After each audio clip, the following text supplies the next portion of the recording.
신명기 11장 1절에서 17절까지 말씀을 살펴보도록 하겠습니다. 11장에서는 다른 점과 마찬가지로 율법 순종의 중요성을 강조합니다. 무엇보다 모세와 아론에게 반기를 든 다단과 아비람 가문의 불순종의 결과를 언급하며 출애굽의 은혜를 기억하여 여호와께서 약속하신 땅에서 순종할 것을 명령합니다. 1절에서 7절은 여호와의 위대하심입니다. 모세는 이스라엘 백성들을 향해 네 하나님 여호와를 사랑하여 그가 주신 책무와 법도와 규례와 명령을 항상 지키라 라고 명령합니다. 원문을 보면 사랑하라와 지키라고 하는 명령이 서로 연결되어 있어서 율법 준수는 사랑하는 마음에서 우러나오는 순종임을 알려줍니다. 하나님에 대한 사랑은 얼마나 하나님의 말씀을 사랑하는지, 얼마나 소중히 여기는지, 얼마나 지켜 행하는지를 통해 알 수가 있는 것입니다. 예수님께서도 나의 계명을 지키는 자라야 나를 사랑하는 자라고 말씀하셨습니다. 정말 하나님이 사랑한다면 말과 혀가 아닌 계명을 지키는 순종으로 그 사랑을 고백해야 하는 것입니다. 그래서 사무엘도 순종이 제사보다 낫고 듣는 것이 순종의 기름보다 나으니라고 말했던 것입니다. 2절에서 7절은 모세의 설교를 듣는 세대들이 애굽에 내린 10가지 재앙과 홍해 도하 사건과 모압 평지에 이르기까지 광야에서 인도하신 것과 고라 일당의 반역 사건을 목격했다라고 언급합니다. 출애굽 1세대는 당시 20세 이상 광야에서 죽음을 당했지만 모세의 설교를 듣는 자 중에는 20세 미만으로 계수에 들지 못하고 목격한 자들이 있을 수 있습니다. 가나안 땅에 들어가는 이 세대는 비록 어렸지만 어떤 말로도 다 할 수 없는 하나님의 큰 일을 목격한 세대입니다. 자녀 세대는 결코 누리지 못했던 하나님의 큰 일에 대한 감동과 감격이 있습니다. 모세는 이들을 향해 하나님께서 행하신 이 모든 큰 일을 너희의 눈으로 보았으니 너희 하나님 앞에서 너희가 가진 신앙의 책임이 크다라고 강조하고 있습니다. 출애굽과 광야를 지나 지금 여기 모압 평지에 이르기까지 수많은 하나님의 능력과 행하시는 기적을 본 세대의 가장 큰 의미가 무엇입니까? 여호와를 사랑하여 하나님께 주신 책무와 법도와 규례와 명령을 항상 지켜 행하는 것입니다. 하나님께서 행하신 일을 알지 못하는 다음 세대에게 하나님의 말씀을 지켜 행하도록 모범을 보여야 하는 겁니다. 하나님의 은혜를 경험한 세대로 은혜를 알지 못하는 세대에게 가르쳐야 함을 말씀하고 있습니다. 그렇습니다. 신앙은 위에서 아래로 흐릅니다. 은혜를 경험한 부모 세대의 신앙이 다음 세대에게 올바르게 전수될 때 다음 세대가 하나님의 뜻대로 살 수 있는 것입니다. 그래서 잠언 22장 6절은 마땅히 행할 길을 아이에게 가르치라. 그리하면 늙어도 그것을 떠나지 아니하리라 라고 말씀합니다. 6절은 모세의 지도적인 반기를 들었던 나단과 아비람의 사건을 언급하며 불순종의 결과 땅이 삼킨 것을 기억하라 라고 말씀합니다.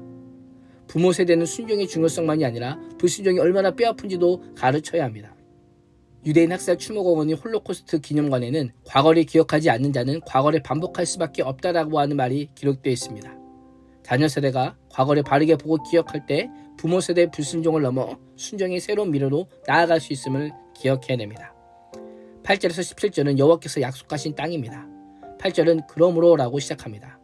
출애굽과 광야 인도하심의 은혜와 무서운 하나님의 심판을 경험한 이스라엘 백성들에게 요구되는 마땅한 도리는 하나님의 계명을 지키는 것이다 라고 말씀합니다. 하나님께서 순종을 명령하는 순서를 잘 보십시오. 이스라엘 백성들이 경험한 구원의 은혜를 강조한 후에 계명을 지키는 삶을 살라고 명령합니다. 하나님은 우리에게 일방적이거나 무조건적이거나 강압적인 사랑을 요구하시는 분이 아니십니다. 이미 베풀어 주신 은혜에 대한 반응으로 순종을 요구하시는 겁니다. 이스라엘이 명령과 계명을 지키면 약속의 땅을 얻고 젖과 꿀이 흐르는 땅에서 너희 날이 장구하리라 라고 선포합니다. 가나안 땅에서 그 날을 장구하게 만드는 책임이 이스라엘의 손에 달려 있습니다. 말씀에 온전히 순종하느냐 순종하지 않느냐에 따라 약속의 땅에서의 복과 저주가 결정되는 것입니다. 10절과 11절은 애굽과 이스라엘을 비교합니다. 애굽 땅은 씨를 뿌린 후에 발로 물을 끓여와야 했습니다. 나일강이 범람할 때에 물을 저장해 두었다가 사용해야만 했습니다. 그러나 가나안 땅은 사람이 친히 물을 대는 것이 아니라 하나님의 물을 대시는 땅입니다. 많은 산과 골짜기가 있어서 하늘에서 비를 내리면 그 산과 골짜기들을 채우고 땅은 물을 흡수하여 식물의 뿌리까지 충분한 물을 공급하는 땅입니다. 모세는 가나안 땅은 너희 하나님 여호와께서 돌보시는 땅이요 연초부터 연말까지 하나님 여호와의 눈이 항상 그 땅 위에 있어서 항상 지키시며 보호하시는 땅이라고 합니다. 이것이 하나님께 순종하는 이스라엘에게 주시는 복입니다. 이스라엘이 순종하기만 하면 가장 완전하고 안전한 확실한 농사법을 알려주고 있는 겁니다. 13절에서 15절은 여호와께 순종할 때 받게 되는 복을 강조합니다. 명령을 청종하고 여호와를 사랑하며 마음과 성품에 대해 섬기면 하나님께서 이른 비와 늦은 비를 적당히 내려 풍성한 농산물을 얻게 하시고 목축에 알맞는 초장을 만들어 주실 것을 약속합니다. 그러나 불순종했을 때는 가나안 땅도 광야 같은 죽음의 땅이 될 수 있음을 경고합니다. 마음이 흐려져 다른 신들을 경배하고 절할 때 하나님의 진노가 이스라엘을 향해 타올라 하늘을 닫아 비를 내리지 않으므로 가나안 땅에서 속히 멸망하게 될 것이라고 경고합니다. 하나님께서 약속하신 아름다운 땅에 살더라도 하나님께 불순종하여 다른 신을 섬기게 되면 그 땅은 더 이상 번영과 번성의 땅이 아닌 파멸의 땅이 되고 만다는 사실을 기억해야 됩니다. 가나안 땅에서 이스라엘이 생존하는 비결은 단 하나, 믿음의 순종입니다.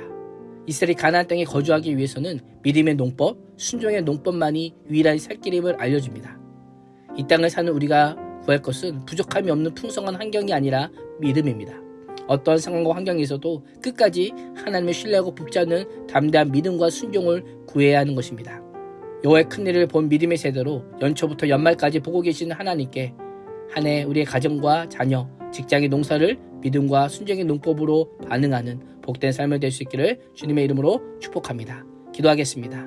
하나님, 예수 그리스도의 십자가 구원의 은혜와 사랑을 기억하며 이 땅을 친히 돌보시고 보호하시는 하나님께 순종하여 예비하신 복을 충만히 맛보아 알게 하여 주옵소서. 예수님의 이름으로 기도합니다. 아멘.